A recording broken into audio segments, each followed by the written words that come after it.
As many know, I am not a longtime member of this parish. Though I'm not a cradle Episcopalian, I came here shortly after my marriage more than 52 years ago. And I have not always come every week. My 3 children were baptized here, attended school, church school here, and all 3 of them and their families consider this here their church home. It was mentioned at a vestry meeting that I've been treasurer for 34 years. Well, that's not really true. I think it's an exaggeration. But this past year was a tough one, and it made it feel like perhaps I have been treasurer for 34 years. St. Andrews has struggled, too, to keep the bills paid, so the vestry meetings haven't always been a lot of fun.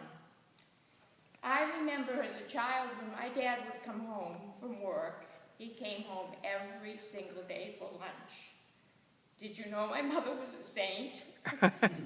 Because having a husband who's retired and is home every day for lunch, I realized how difficult it must have been for her. But he'd be later than usual on a Tuesday because he would have gone to the bank to cash his check. So when he came home, he gave all of the money to my mother, and she began putting it in envelopes. There was always an envelope for the church. Then, right after my father came home for lunch, the insurance man came because he knew my dad had been paid on Tuesday and he would get his pay too.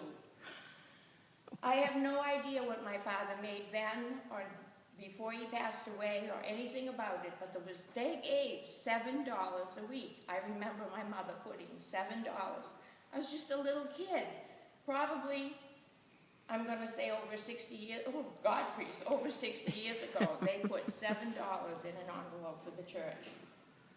But that's not why I'm standing here this morning. I've been asked to tell, 1, how is money a spiritual issue for me? Who helped me think differently about money and faith? How does giving reflect my values? Doesn't sound easy, does it? And it isn't. I am blessed in so many ways. My family is healthy. It seems we all still get along, at least most of the time. I have had and still have a lovely home. My husband was and still is a good dad and husband. He's been a hard worker and a good provider. I've worked hard with him to keep things quote-unquote stable throughout all of this time. He's the cradle of his failure. Mm-hmm. So how do I answer these 3 questions? Honestly.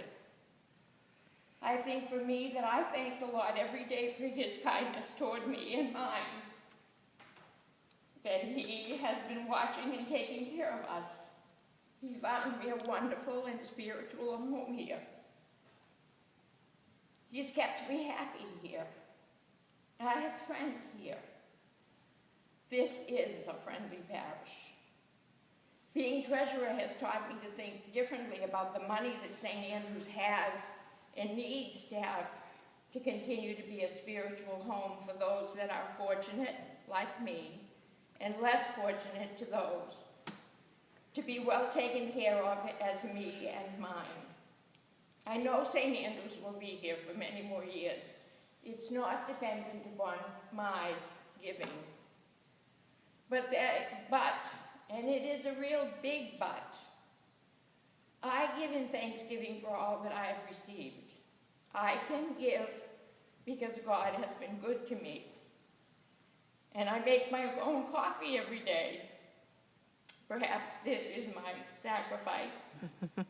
If we give what we would spend every day out there, we, especially those who don't make their own coffee, St. Andrews could have a new roof, a full-time minister, and the money in the checking account.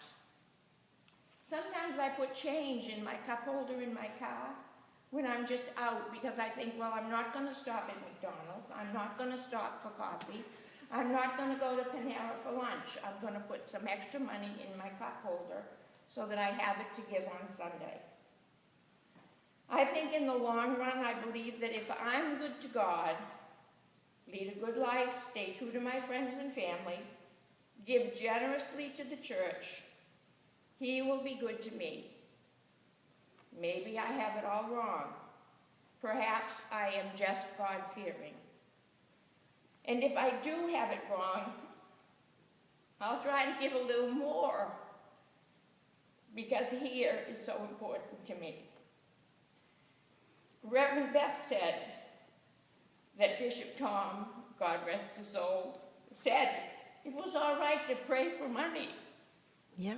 I have. I have prayed at home to pay my bills, and I have prayed here to pay the bills. It's not always been easy, and now here, it's not easy at my spiritual home. I was taught, too, at an early age never to talk about money. Mm-hmm. It's a tough subject. You, my fellow 8 o'clockers, I know I'm preaching to the choir, but money does have to be talked about. I ask everyone to reach deeper, feel the Spirit of God asking. He gives us so much. Thank you.